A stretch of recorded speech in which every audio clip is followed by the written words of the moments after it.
महाभारत में कुछ पात्र ऐसे थे जिन्हें उनके कर्मों और वचनों के आधार पर बड़ा माना जाता था, लेकिन वो योद्धा सभी के लिए न्यायपूर्ण नहीं थे। जीवन में कभी न कभी उनसे अन्याय हो ही गया था। ऐसे ही योद्धा थे भीष्म, जिन्हें उनकी प्रतिज्ञाओं के लिए जाना जाता था, लेकिन उनका किया हुआ कार्य ही उनकी मृत्यु का कारण बने।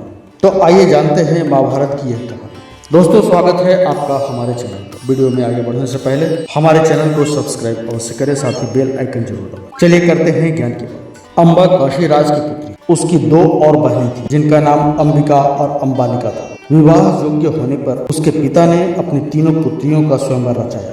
हस्तिनापुर के संरक्षक भीष्म ने अपने भाई विचित्रवीर्य के लिए, जो हस्तिनापुर का राजा भी था, काशी राज की तीनों पुत्रियों का स्वयंवर से हरण कर लिया। उन तीनों को वे हस्तिनापुर ले गए, जहां उन्हें अंबा के किसी और के प्रति आसक्त होने का पता चला। भीष्म ने अंबा को उसके प्रेमी के पास पहुंचाने का प्रबंध कर दिया, किंतु वहां से अंबा तिरस्कृत होकर लौट आई। अंबा ने इसका उत्तरदायित्व भीष्म पर डाला और उनसे विवाह करने पर जोर दिया। भीष्म द्वारा आजीवन ब्रह्मचर्य का पालन करने की प्रतिज्ञा से बंधे होने के तर्क दिए जाने पर भी वह अपने निश्चय से विचलित नहीं हुई। अंततः अंबा ने प्रतिज्ञा की कि वह एक दिन भीष्म की मृत्यु का कारण बनेगी। इसके लिए उसने घोर तपस्या की। उसका जन्म पुनः एक राजा की पुत्री के रूप में।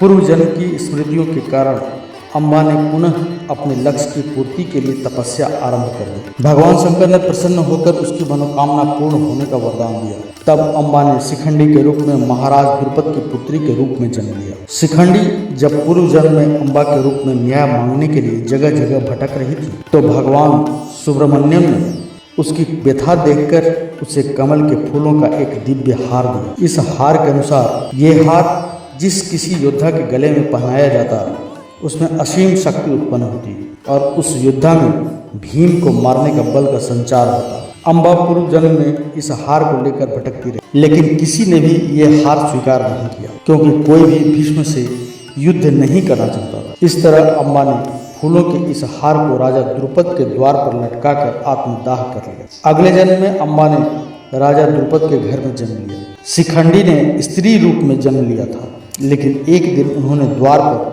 उस हार को देखकर उसे पहन लिया। इस प्रकार उस हार की असीम शक्ति शिखंडी में समाहित हुई और उसमें किसी पुरुष योद्धा जितना ही बल आ गया। इस तरह शिखंडी जन्म से स्त्री गुण और हार के कारण पुरुष गुण में समाहित हो गए और वे शिखंडी नामक किन्नर बने।